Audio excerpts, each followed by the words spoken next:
¿Verdad? Y ahorita pues vamos a compartir este mensaje tan importante, el Evangelio de la gracia de Dios. Dice Hechos capítulo 20, versículo 17 al 24, las últimas palabras del apóstol Pablo al despedirse después de fundar la iglesia de Éfeso. Enviando pues desde Mileto a Éfeso, hizo llamar a los ancianos de la iglesia. Sabemos que la palabra ancianos en la Biblia, presbúteros en el griego, no son viejitos cronológicamente, sino líderes. La palabra ancianos es un calificativo para los líderes, que se tradujo de la palabra presbúteros, de ahí se tradujo la palabra presbiterio y presbiterianos. Entonces, antes de que Pablo se fuera, hizo llamar a los líderes de la iglesia.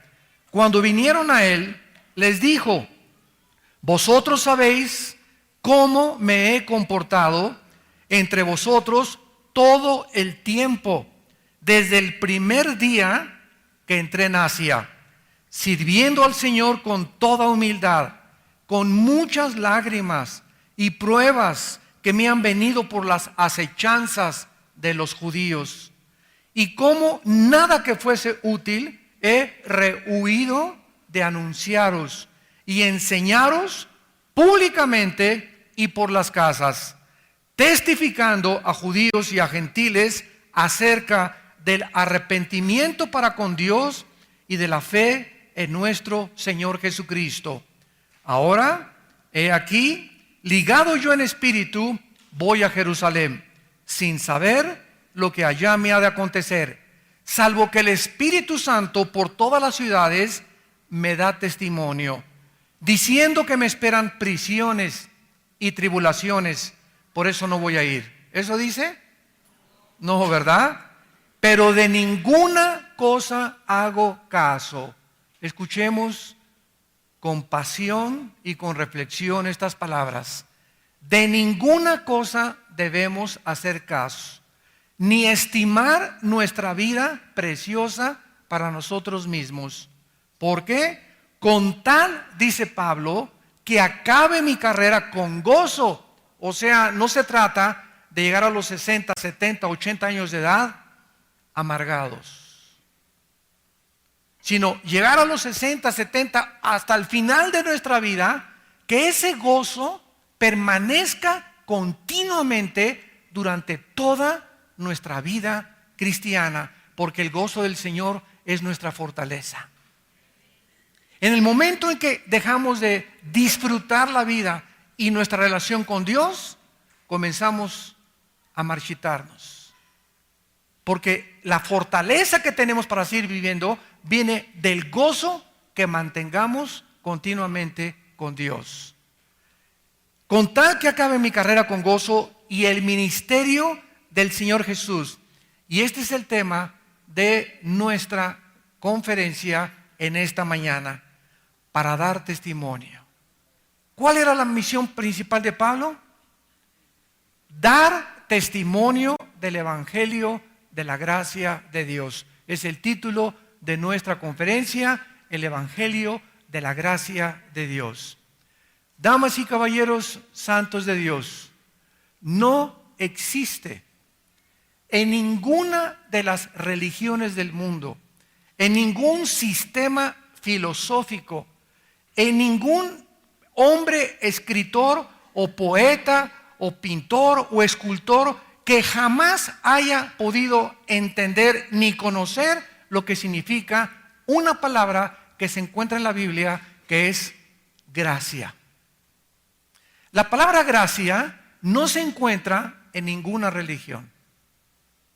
La mayor parte de los traductores de la Biblia, cuando la han tratado de traducir a dialectos, por ejemplo, al chichimeca, tlaxcalteca, al maya, al chino, al japonés, o al mandarín, a cualquier lenguaje, se han encontrado con ese problema. Que para poder traducir la palabra gracia, no existía en su lenguaje esa palabra. En el chino, en el japonés, en el francés, esta palabra gracia no existía. Y la han traducido de muchas formas. Por ejemplo, en inglés hay una palabra que es gracious. Dicen cuando una bailarina está bailando muy bonito, she's a gracious dancer. O sea, es una bailarina con gracia, o sea, graciosa. Pero el significado de la palabra gracia solamente lo podemos encontrar en la Biblia teológicamente. Es impresionante que ninguna de las religiones del mundo contiene el mensaje que contiene la Biblia. Esto es una de mis armas favoritas para poder esgrimir cuando estamos debatiendo contra otras religiones o contra otros sistemas de filosofía o contra otras ideas.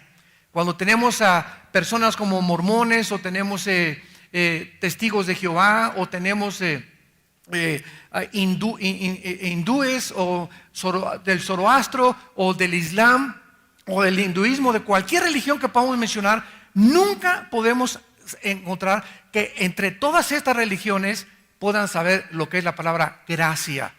En otras palabras, Dios escoge un mensaje para que el pueblo de Dios se acerque a Él, y no es a través de la religión. No es a través de las buenas obras, no es a través de los sacrificios, no es a través de pertenecer o de cumplir con ritos, con ceremonias o con liturgias diversas.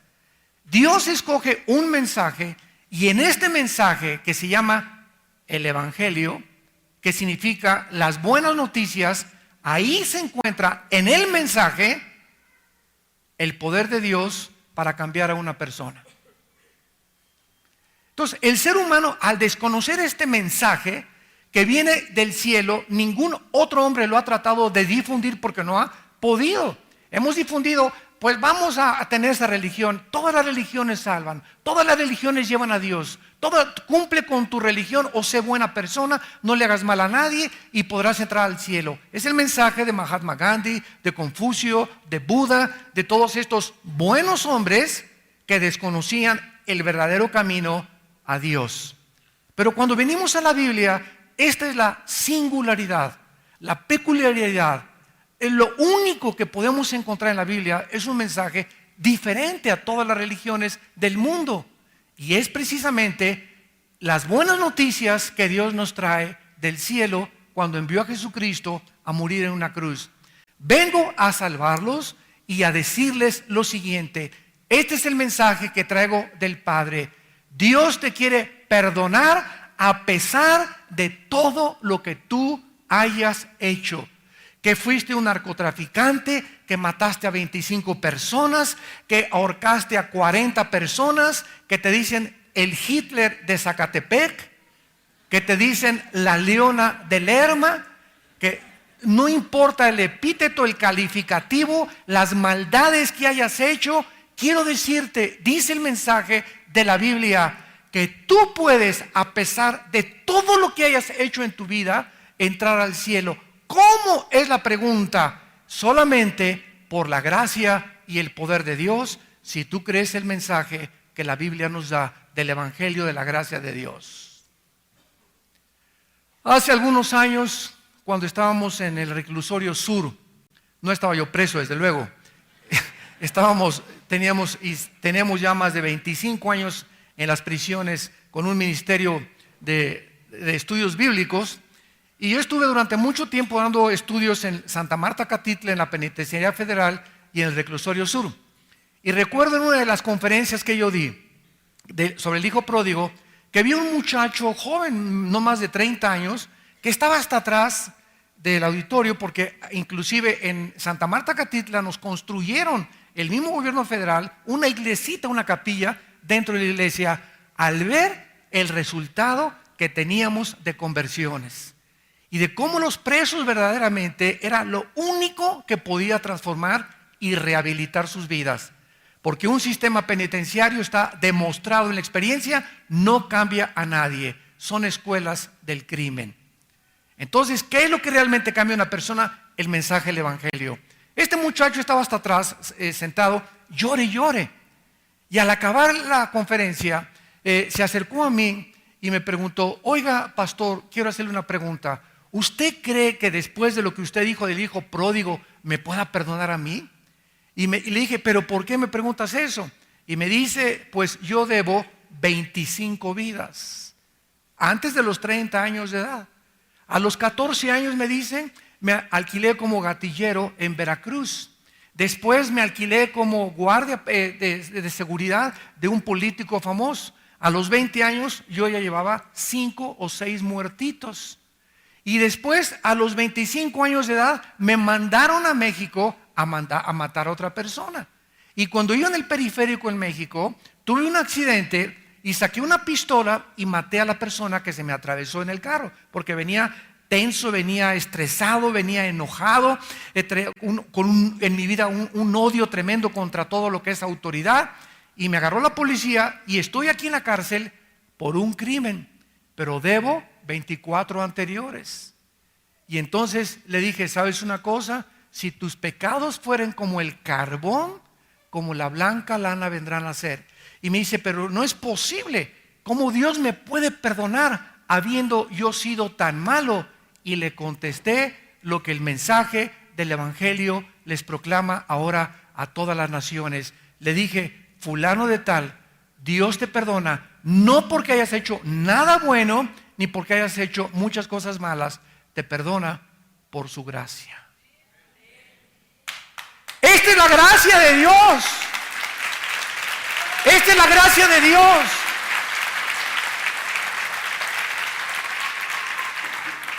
Y cuando recibimos este mensaje, caemos de rodillas y no lo podemos creer. Porque el ser humano dice: es que tengo que hacer algo para que Dios me perdone. Me tengo que ir de rodillas a la villa 1 kilómetro. Tengo que cargar un Cristo durante 2 kilómetros.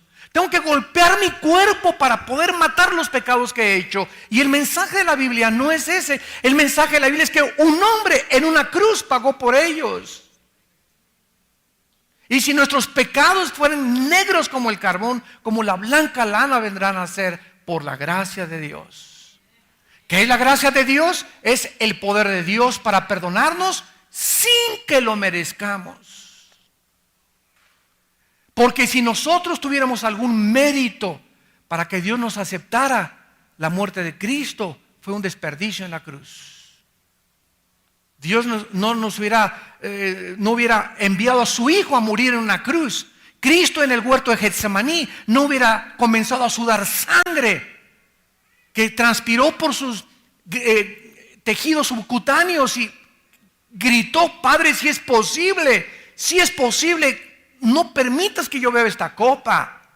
Esta era la copa del pecado que Él tenía que llevar en su cuerpo. Él no estaba sufriendo por los golpes de los romanos ni por el látigo romano. Él estaba sufriendo porque iba a ser separado de su Padre, porque la paga del pecado es la muerte. Y en la cruz el Padre abandonó a su Hijo por ti y por mí. A su Hijo no lo perdona y a nosotros sí nos perdona. ¿Qué razonamiento tan profundo? No perdona a su Hijo por salvarnos a nosotros, porque de tal manera amó Dios al mundo que nos dio a su Hijo unigénito. Para que cualquiera de ustedes que nos ven también a través de la televisión en cientos de países no se pierdan, mas tengan el perdón de Dios a través del sacrificio y la sangre derramada en la cruz del Calvario. La gracia de Dios.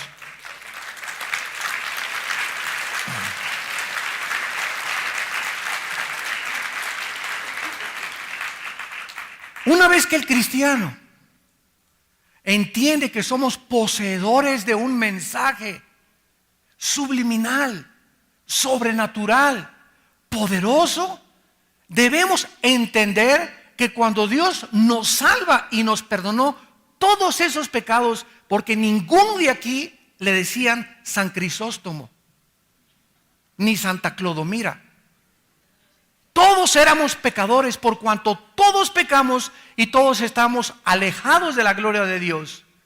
Entonces, siendo que ninguno de nosotros, ninguno merecía, ni ningún papa, ni ninguna monja, ni Abraham, ni Noé, ni David, ni Pedro, ni Pablo, no hay ningún ser humano que haya podido decir, merezco entrar al cielo porque me he portado bien. Ninguno, dice Romanos 3:10, no hay justo ni uno solo.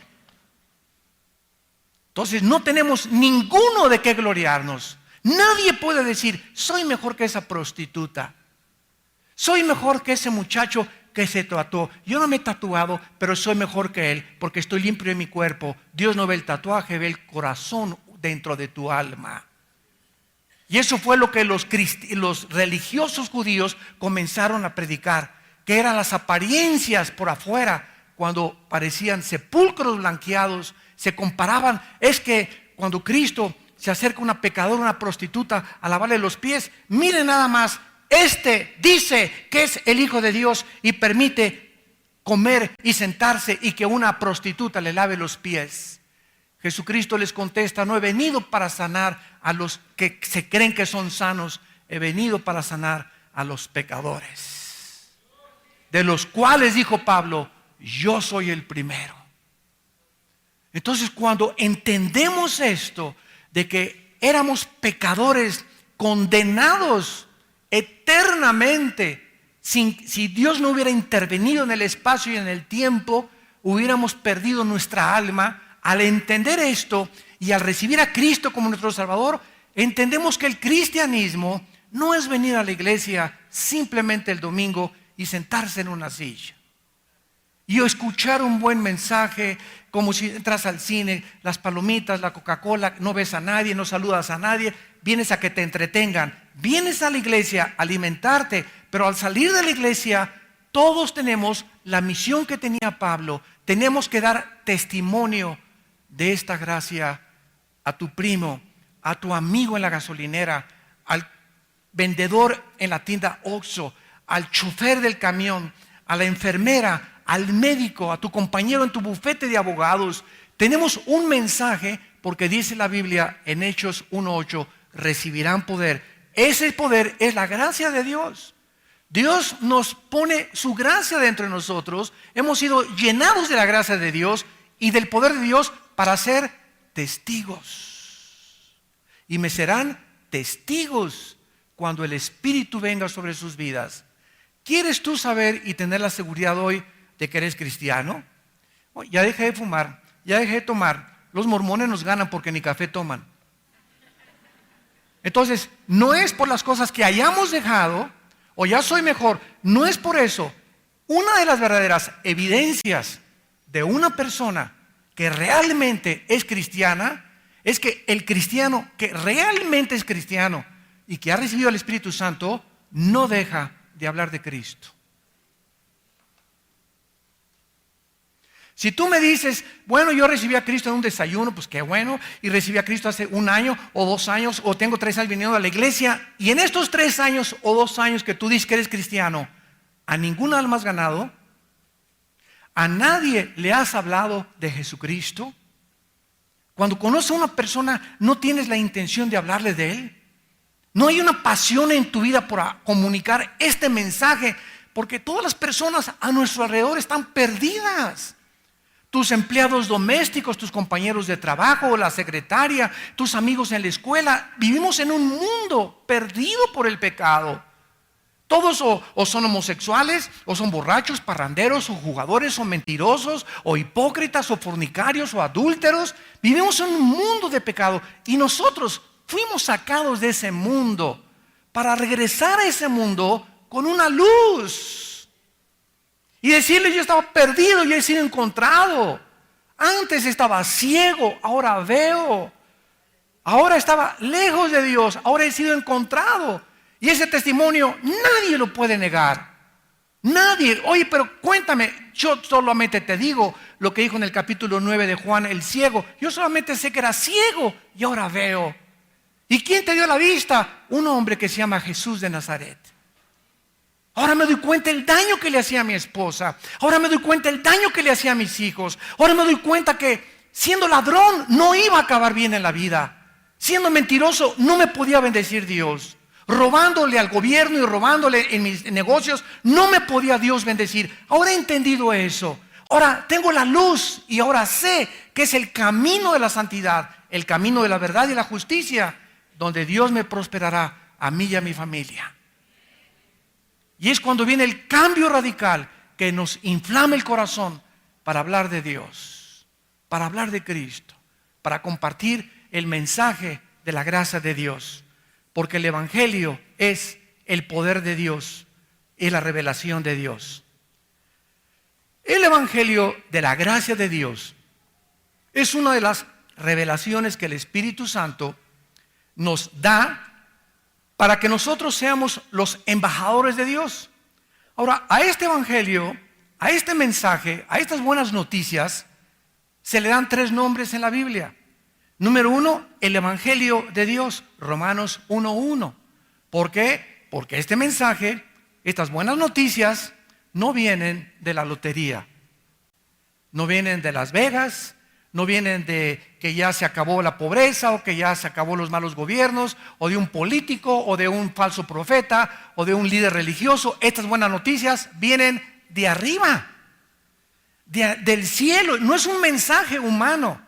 Ningún hombre hubiera podido concebir que sin hacer nada Dios nos permitía, ni los griegos, ni los babilonios, ni los sumerios, ni los romanos, ni los persas, ni ninguna civilización, ninguna religión, repito, todas las religiones, sin excepción, enseñan para salvarte, haz algo.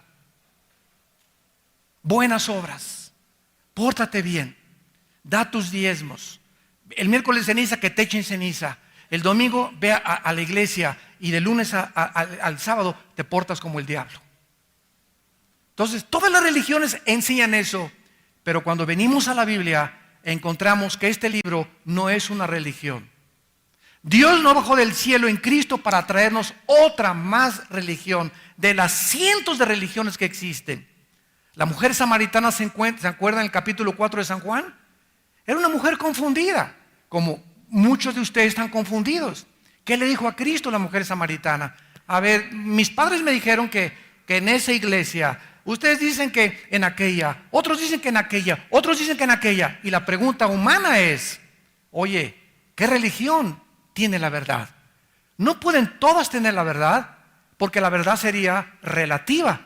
Forzosamente tiene que haber una sola verdad para que sea verdad, porque la palabra verdad, tanto en el hebreo como en el griego, significa algo que no está sujeto a cambio.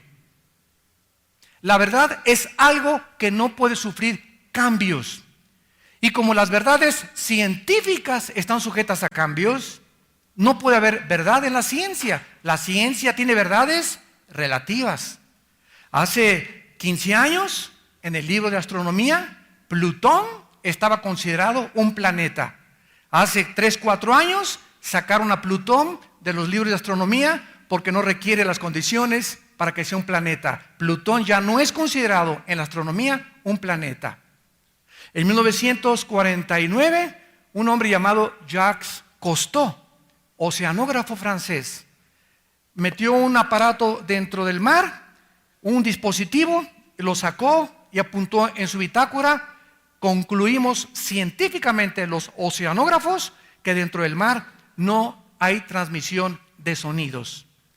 En 1955, algunos años después, inventaron otro dispositivo más sensible donde descubrieron que hasta las langostas emiten sonidos dentro del mar. Las ostras emiten sonidos. Entonces, la conclusión de Jacques Cousteau en 1949 fue eliminada de la oceanografía. ¿Por qué? Porque una verdad superior obscureció la verdad anterior. Y así están los científicos. Lo que fue verdad hace 5 años ahora no es verdad. Nos equivocamos y lo que se pronostica no es correcto. Entonces la verdad no puede ser encontrada en el ámbito humano, en el hábitat de nosotros. La verdad tiene que venir de Dios. Jesús dijo: yo soy el camino, la verdad y la vida. Y hasta que venimos a Jesús, damas y caballeros, santos de Dios, hasta que encontramos a Jesús y caemos de rodillas delante de Él, hemos acabado nuestra búsqueda. Yo dejé de buscar ya más en religiones, en filosofías, marxismo, dialéctica materialista, socialismo, nazismo, fascismo, psicología, etcétera, etcétera. Y me encontré con Jesús. Como mi hermano Alejandro, que es pastor aquí, fue el que me guió a mí a Cristo y el que me dijo: yo no te traigo una religión, Armando. Vengo a decirte y hablarte de un hombre que se llama Jesucristo.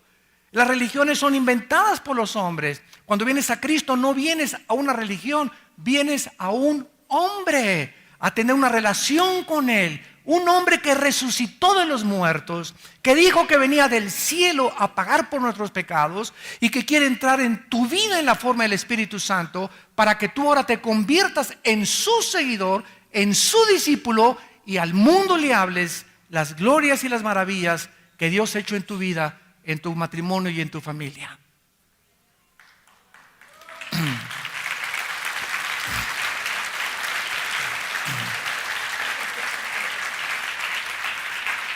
Por eso se llama en Romanos 1:1 el Evangelio de Dios.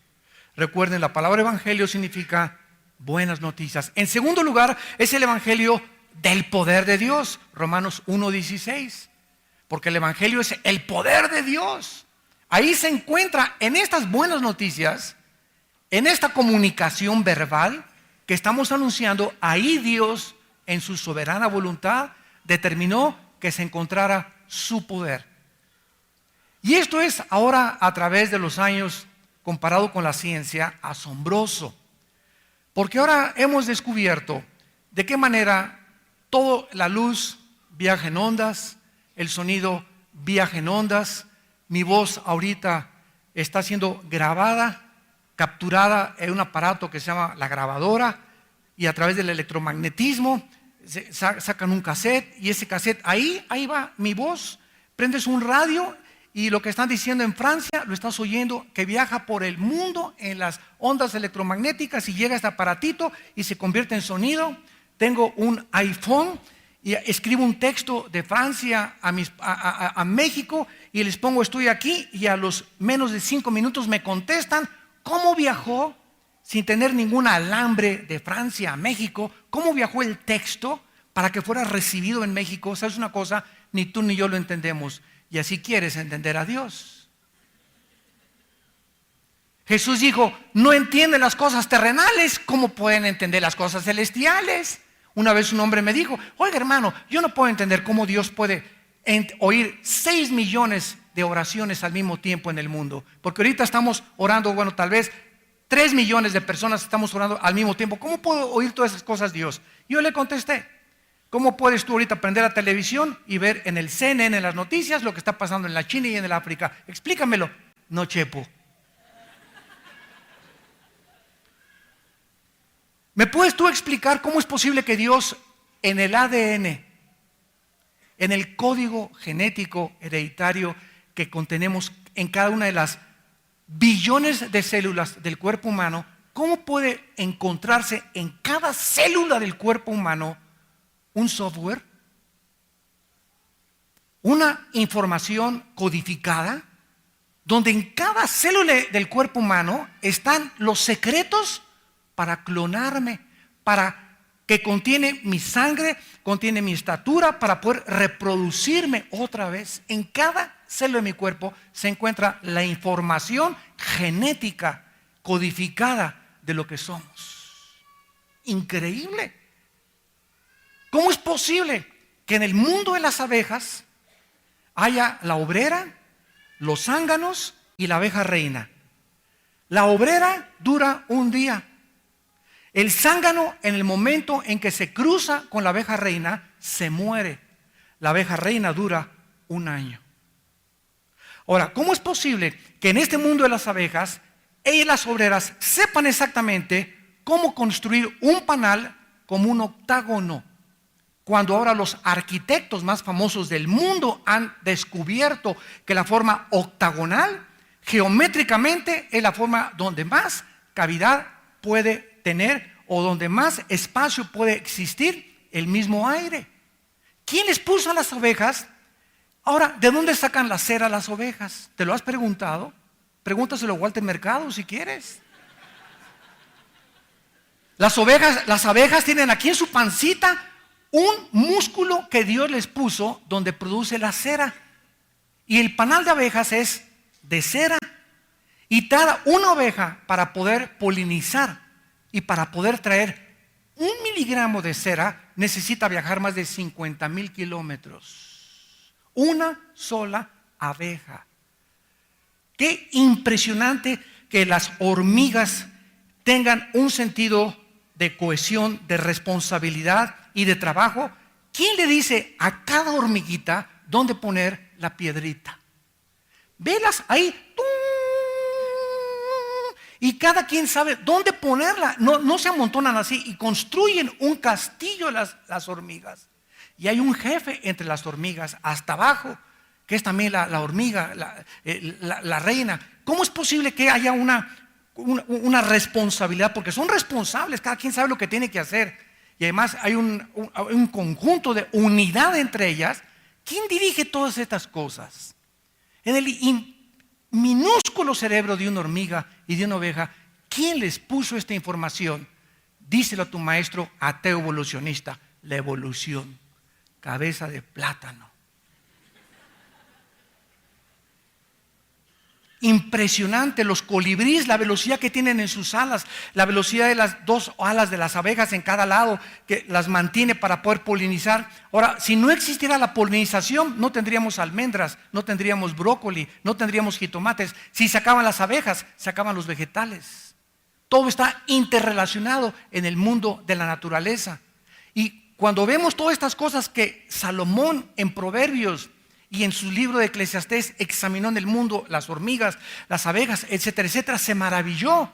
Y dijo Salomón, ¿verdad? Aquí hay un diseño en el mundo. Ahora levantemos al microcosmos y vemos la maravilla del macrocosmos, los planetas girando en órbitas perfectamente bien calculadas, a una velocidad calculada, ninguna choca contra otro, a pesar de la ley de la gravedad que Isaac Newton descubrió, que existía y que gobernaba las leyes universales de la física y de la materia. Estas leyes universales, estas leyes en el cuerpo, estas maravillas en las hormigas, y vemos nuestro cerebro, vemos nuestros ojos. Si comenzamos a examinar las maravillas de Dios, caemos en el Salmo 139 como David y decimos: Señor, cuán grandes y numerosos son tus pensamientos, cuán inmensas son tus obras y tus maravillas, y yo aquí todavía viendo las telenovelas. Virgen del cobre. ¿Se dan cuenta qué desconectados estamos de la obra de Dios? Nos vamos de vacaciones y ya no miramos las conchas ni el mar, no meditamos las puestas del sol. Estamos pensando en el trabajo, la laptop, con el iPhone, y dale. Con mi amigo, y dale, ahí estoy. Y estoy de viaje y con mi iPhone. Me siento a comer y nos desconectamos de la realidad y se convierte en una adicción ahora. Ya no son las drogas ni la marihuana, hoy es el iPhone. Yo a mis hijos, he llegado, mi esposo y yo, a prohibirles ya en la comida, en el desayuno y en la cena, a ver, échenlos para acá. Porque en un momento que estamos en la comida y ya se perdió la comunicación en la comida, cada quien con su cochinada ahí. Y vamos de viaje con su cosa ahí, vas en el avión y con su cosa, en lugar de que miren las nubes, los paisajes, que meditemos, que pensemos.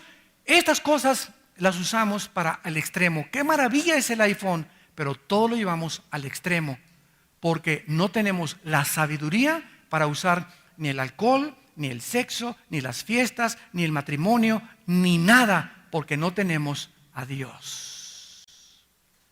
Cuando venimos con Dios y creemos el Evangelio, Dios nos comienza a dar sabiduría para vivir, para salir ahorita y olvidarme este domingo de nada. Ahorita me voy a unos tacos de barbacoa con mi familia, rico, aquí la pancita, aquí el barbacoa, ¿verdad? Y mi refresco, lo que vaya yo a comer, refresco no, perdón, no los quiero motivar, ¿verdad? Agua con limón.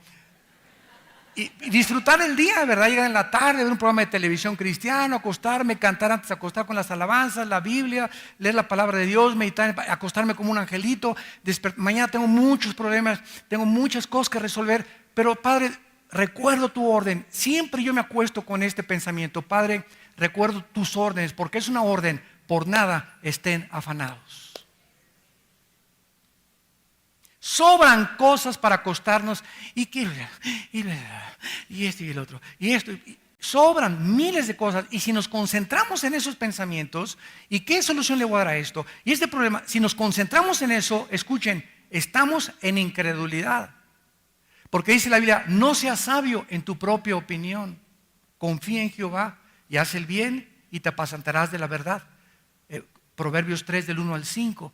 Entonces, si nos acostamos: Padre, yo no sé mañana qué voy a hacer, yo no sé qué problemas van a surgir, no tengo ahorita, ni me quiero quebrar la cabeza, me voy ahorita a dormir como un angelito, confío en ti, en paz me acostaré y asimismo dormiré, porque tú me haces vivir confiado. Y cuando tú comienzas a descargar ese afán, ese estrés, porque estás realmente confiando en que mañana Dios te va a proveer de la sabiduría para resolver esos problemas que todos tenemos. Cuando tú haces eso, Dios te bendice. ¿Y sabes por qué? Porque sin fe es imposible agradar a Dios. Tú te acuestas con 1000 problemas en la cabeza, eres un incrédulo, peor que un pagano. Porque así se acuesta la gente que no tiene a Cristo. ¿Qué dijo Jesucristo? Vengan a mí todos ustedes los que están trabajados y cargados. Todos en la noche venimos a Él: Padre, aquí está todas las broncas de este día. Cada día traerá su afán. Ahorita no voy a resolver nada. Yo te lo digo a ti, yo me quiero dormir en paz. Porque además, si no me duermo a mis 8 horas, y si no duermo en paz, y si me estoy levantando en las noches, voy a perder mi salud. Además, pero no solamente mi salud física, mi salud mental también. Mi salud mental.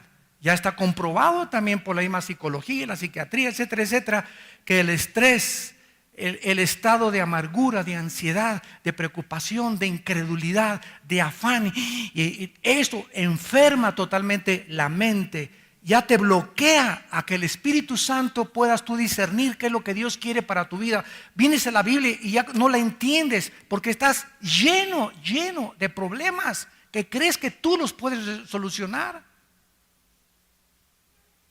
Como una hermana Chole, ¿por qué está usted así? Ay, hermano, parecía la leona de Guanajuato, para allá y para acá la hermana Chole, para acá y para allá. Hermano, mi hija se fue de la casa y tengo una semana sin dormir. Y me levanto a la 1 de la mañana, ¿y con quién estará? Y a las 4 de la mañana, y le dije: hermana Chole, ¿cuándo recibió usted a Cristo? No, pues hace como 6 años. Le dije: pues vuelvo a recibir, le dije. Vuelvo a recibir. Usted no ha entendido en 6 años en qué consiste echar toda nuestra ansiedad sobre Él, porque Él tiene cuidado de nosotros. La preocupación de usted y no dormir, no, escuchen, no va a ser, le dije a la hermana Chole, que su hija regrese. Al revés, cuando ella regrese, la va a encontrar usted enferma. Acuéstese y confíe: Padre, gracias Padre, no soy diosa. Aquí está tu Chole, tu hija, tu sierva. Dame tu paz. Mi hija no sé ni quién está, ni voy yo a cambiar, ni la voy a convencer a que regrese, porque yo no soy tu Dios. Gracias que no soy diosa. La pongo en tus manos, yo me acuesto tranquila porque confío en tu misericordia. Cuando nosotros actuamos de esa manera, Dios nos bendice, como ustedes no se imaginan, porque sin fe es imposible agradar a Dios. Tenemos que entender el mensaje del Evangelio, es el mensaje del poder de Dios. Y en tercer lugar es el mensaje del Evangelio de la paz. Efesios 6:15, Romanos 5:1, justificados por la fe, tenemos paz para con Dios. ¿Por qué? Porque este mensaje, Dios es su autor, contiene el poder de Dios para salvarnos, y además, cuando se acepta este mensaje, la primera evidencia, cuando un niño nace y lo sacan de la matriz, es lo primero que manifiesta que está vivo. Y llega el doctor y ¡pau! Desde que salimos nos están recibiendo ya con nalgadas. salimos con dolor, vivimos con dolor y morimos con dolor, ¿verdad?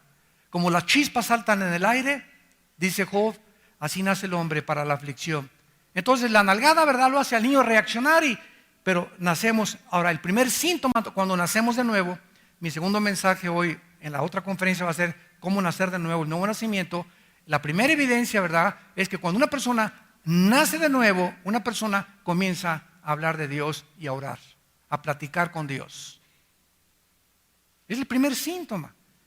Comienzo a platicar con Dios y Padre, te doy gracias por los alimentos. Comienzo a darle gracias por los alimentos. Antes me los comía como vikingo, ahora me acuesto, ¿verdad? Antes de acostarme, Padre, gracias por este día. En paz me acostaré. Echo toda mi ansiedad sobre Él. Todos los problemas que tengo con mis hijas, mis hijos, todo. Padre Santo, yo no puedo resolver nada. Yo me quiero dormir en paz. Yo quiero seguir viviendo en paz. Yo quiero seguir sirviéndote, Padre. Yo quiero seguir conociéndote, Padre. Tú encárgate de todo lo mío. Hija mía, qué bueno que tienes esa actitud. Qué bueno confías en mí. Ahora, ¿sabes una cosa?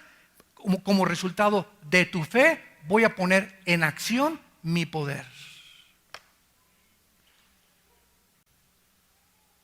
Porque sin fe, Dios no actúa. Si no creemos lo que Él nos está diciendo, le estamos atando las manos a Dios. Entonces, es la fe, precisamente, nuestro principal defensa contra el enemigo, contra los problemas, contra la ansiedad, contra la amargura. Es la fe lo que nos sostiene. 1 Pedro 1, somos guardados por la fe, con el poder de Dios. Entonces, si tú vives como una incredulidad, y esto y el otro, y por aquí y por allá, y no tengo dinero, y este hermano se compró un Mercedes-Benz, y yo ando en bochito todavía, y ese hermano yo tengo una casa más grande, y yo vivo todavía en un jacalito, y este por aquí, y comenzamos a vivir ese tipo de vida y de comparaciones.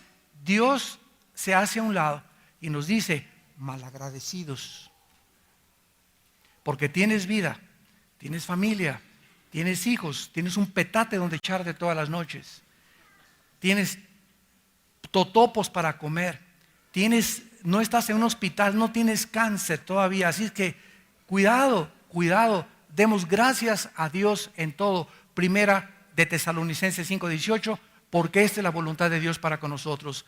Que he aprendido, dice Pablo, a vivir con frijolitos y totopos, y he aprendido a tener en abundancia. Todo lo puedo en Cristo que me fortalece.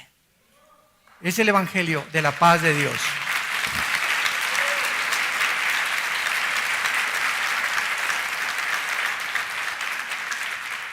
Y finalmente hay una gran antítesis, y un gran abismo entre la ley y la gracia.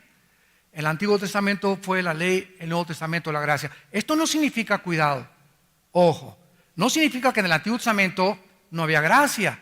Porque desde Adán y Eva, cuando Dios en Génesis 3 los vistió por gracia. Ellos no merecían que fueran vestidos. Es el primer mensaje que Dios nos da, ¿verdad? Ya la gracia se encontró. Cuando Dios le dice a Caín, ¿qué has hecho con tu hermano? Es la gracia. Aquí estoy, Caín, para perdonarte. Mi poder te puede levantar. Pero Caín respondió equivocadamente. ¿Qué acaso soy guarda de mi hermano? ¿Qué acaso tengo que estar cuidando a verdad? Entonces se condenó para vivir como un judío errante por todos lados, ¿verdad? Pero la gracia de Dios siempre ha existido. Simplemente que se llama la gracia en el Nuevo Testamento porque cuando Cristo viene, Él viene a cumplir ya todo lo que la ley no podía en el Antiguo Testamento, que era cambiar el corazón humano. La ley refleja la santidad de Dios. La ley es buena, la ley es santa, dice Romanos 7. Pero Cristo viene y dice, la ley fue dada por Moisés, la gracia por Jesucristo. No significa que no había gracia, significa que cuando Cristo viene, Él en su gracia, en el mensaje que trae, nos dice, ahora, la ley te decía esto, sin justicia no puedes entrar al cielo. Ahora la gracia te dice, aunque no lo merezcas, entras al cielo. Si crees en el mensaje que yo te voy a dar. La diferencia entre la ley y la gracia la vemos también en que la ley nos dice lo que tenemos que hacer. Haz esto y haz esto y haz esto. Todas las religiones están basadas en leyes. Haz esto y te vas a ir al cielo. Échate ceniza y te vas a ir al cielo. Cumple con tu religión y te vas a ir al cielo. La gracia nos habla de lo que ya Cristo ha hecho en nuestro lugar. ¿Ven la diferencia?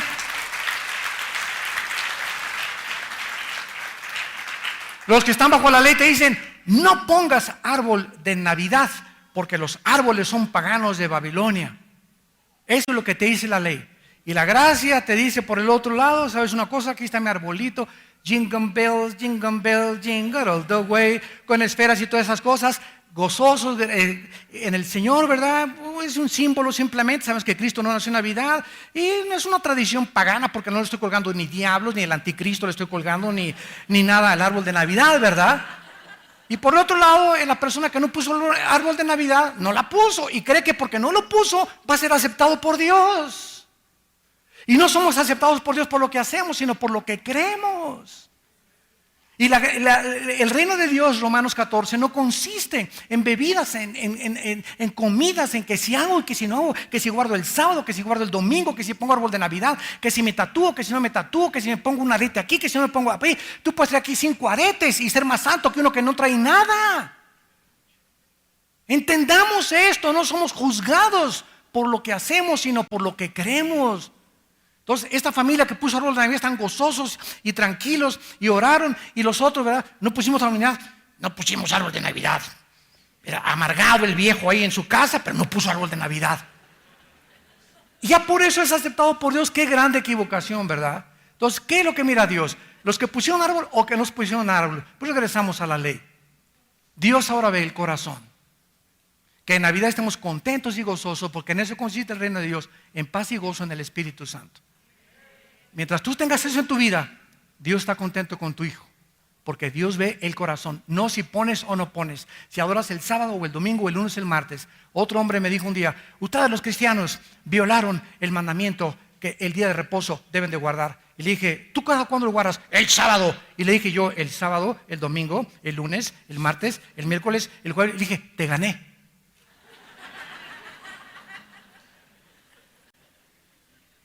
Bajo la ley era un día nada más, bajo Cristo todos los días es el reposo al que hemos entrado en Él.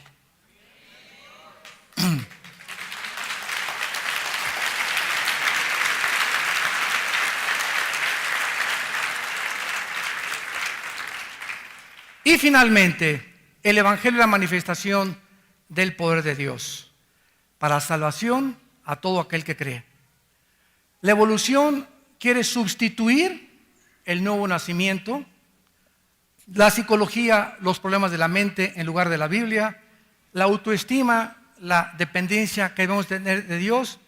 Y cuando la mente carnal comienza a ser atraída por el pobre razonamiento humano y sin el poder para cambiar nuestra condición de pecado, hemos confiado en personas, hemos cavado cisternas vacías. Nos hemos vuelto a la ley, nos hemos vuelto al mundo, nos hemos vuelto a la psicología, nos hemos vuelto a la autoestima, etcétera, etcétera, en lugar de regresar a la palabra de Dios.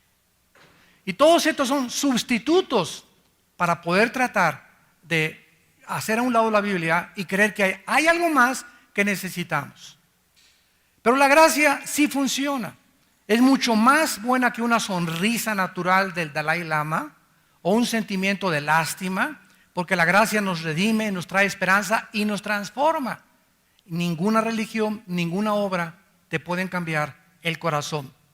La medicina puede proveernos de un alivio temporal y leve, pero las cadenas no son rotas. Los tranquilizantes que recetan los psicólogos y los psiquiatras no pueden resolver el problema profundo del alma humana que se encuentra en el área espiritual. Y solo la sangre de Cristo lo puede solucionar. Sin la ayuda de los médicos, pastillas tranquilizantes, drogas, sacerdotes, agua bendita, escapulario, penitencias, buenas obras o dinero, la gracia de Dios es suficiente. Cuando Pablo recibió la enfermedad en su cuerpo, cuando un demonio, ¿verdad?, le permitió a Dios que entrara a su cuerpo a ocasionarle, nadie sabe qué problema tenía Pablo, pero un problema físico en su cuerpo, 2 Corintios 12. Él le dijo, Señor, quítame este dolor, quítame este dolor, quítame este dolor. ¿Y qué le contesta a Dios? Bástate mi gracia. Pablo, quiero que entiendas, si estás enfermo, muchas veces no necesitas ser sanado, porque ahí en el hospital estoy tratando contigo, porque mi poder se está perfeccionando en tu debilidad. Y ahí en el hospital voy a tratar contigo y te voy a hablar cosas que no podías entender cuando estabas brincoteando afuera en la calle y allí en Garibaldi a las 1 de la mañana. Entonces, si no entendemos esto, ¿verdad? Que lo que necesitamos es la gracia, muchas veces no la sanidad, muchas veces, hermano, mi hijo cayó a la cárcel, gloria a Dios, aleluya, le dije a la hermana. Oiga, pero ¿cómo? Le dije, hermana, si su hijo cayó en la cárcel es porque lo necesitaba. Porque él es cristiano, claro, entonces hay algo en su vida que Dios va a tratar con él, o a lo mejor hay alguien a quien Dios quiere que él le hable de Cristo. Y si su hijo no hubiera caído en la cárcel, no hubiera salvado a las personas que salvó. Hay otros que caen injustificadamente, ¿verdad? Y que caen como prisioneros, aunque no han hecho nada malo, pero sin embargo Dios lo permite. Pablo fue encarcelado y encadenado en Roma y echado a los leones. Pero la gracia de Dios nunca lo dejó. En el hospital, en la cárcel, en los viajes, donde quiera que estemos, recordemos, es suficiente la gracia de Dios. Y finalmente, ¿quién recibe entre los cristianos la gracia de Dios? Porque si necesitamos la gracia para poder vivir para Él, ¿qué tengo que hacer para recibir esta gracia? Una cosa es la gracia salvífica. Fuimos salvados por la gracia. Efesios 2, 8 y 9. Por la gracia somos salvos. Otra cosa es la gracia santificante, que es el poder que necesitamos diario para obedecer a Dios. Sin su gracia yo no lo puedo obedecer. Es el poder, la gracia es sinónimo de poder. La gracia es el poder de Dios en mi vida actuando para que yo pueda hacer su voluntad. Pero hay una condición. Santiago 4. Dios da gracia a los humildes. A los humildes. ¿Quién es el humilde? Hermanito, buenas tardes, mucho gusto. ¿Ese es un humilde? Pues sí, hermanito, pues sí, como le estaba diciendo, ¿verdad? ¿Ese es humilde? Bueno, ¿verdad? Ese es timidez, eso no es humildad. Desgraciadamente tenemos ese concepto de la humildad, que la humildad es así, ¿verdad? ¿Cómo está, hermanito? Y mucho gusto, hermanito. Y le llamamos a una persona humilde, a una persona pobre, a una persona desposeída o marginada, le llamamos humilde. En la Biblia no tiene ese concepto. En la Biblia, la persona que es humilde es la persona que escucha muy bien y grábatelo en tu corazón o escríbelo, que ha reconocido que necesita a Dios todos los días.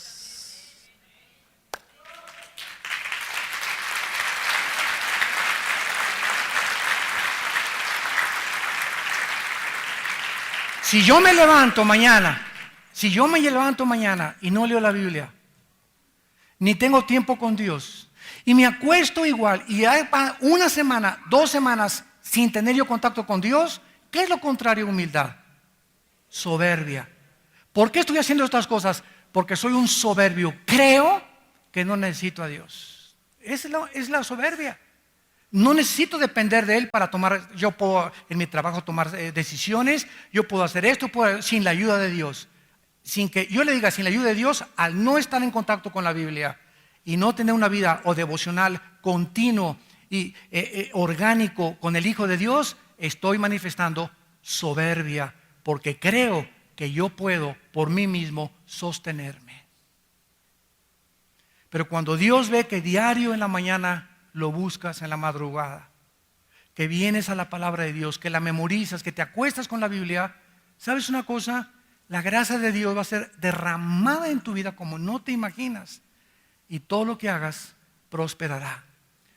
Gracias por tu palabra, Señor. Gracias por el bendito mensaje del Evangelio, de tu gracia o de tu poder. Que los que le escuchamos algún día en nuestra vida pasada nos ha ido transformando mientras más lo oímos y mientras más te conocemos. Porque ahora hemos entendido que debemos ser testigos y que si realmente habitas en nuestra vida y estamos convencidos que sin ti hubiéramos sido como el pájaro herido tirado en el suelo. ¿Qué hubiera sido si el Señor no nos hubiera salvado? ¿Dónde estaríamos muchos de nosotros? Sumidos en pecados, desesperados, angustiados, amargados, llenos de estrés. Y de todas estas cosas Dios nos ha salvado.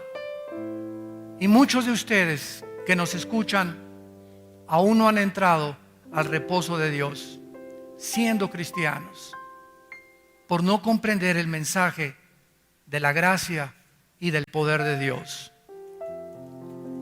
Gracias, Señor, porque en ti somos perfectos, nos has aceptado en el amado. Y según las riquezas de tu gracia, nos has hecho abundar en sabiduría y conocimiento espiritual, sentándonos en las alturas junto a tu Hijo Jesucristo, para que comencemos a reinar sobre nosotros mismos, a gobernar nuestras pasiones, para aprender a gobernar a los demás.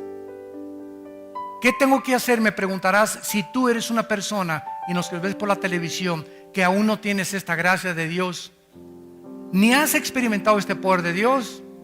La Biblia dice: arrepiéntete de tus pecados y recibirás la gracia de Dios. Confiesa a Cristo como tu Señor y como tu Salvador. Recíbele por la fe en tu corazón. Cree que a los 3 días resucitó de los muertos y serás salvo junto con tu casa, si permaneces y siguiendo a Cristo hasta el final de tus días. Las personas pues en esta mañana que quieran invitar a Cristo y recibir este mensaje de la gracia de Dios, díganle estas palabras: mi Señor y mi Dios, he llegado al final de mi camino, porque he descubierto que tú eres el camino, la verdad y la vida. Gracias porque ahora que te he encontrado, Señor Jesucristo, te doy gracias por lo que hiciste en la cruz en mi lugar. Gracias por esa sangre que pagó mis pecados, y que no importa lo que haya hecho en mi pasado, ahora lo creo. No necesito sentirlo, simplemente lo creo por la fe, que no importa lo que yo haya hecho en el pasado, hasta este momento ha sido perdonado por tu gracia y por tu sangre en la cruz del Calvario. Te recibo por la fe. Te pido que me perdones y me arrepiento sinceramente, y te doy gracias por el poder que me das ahora de vivir para ti, en el nombre de Jesús. Amén. Amén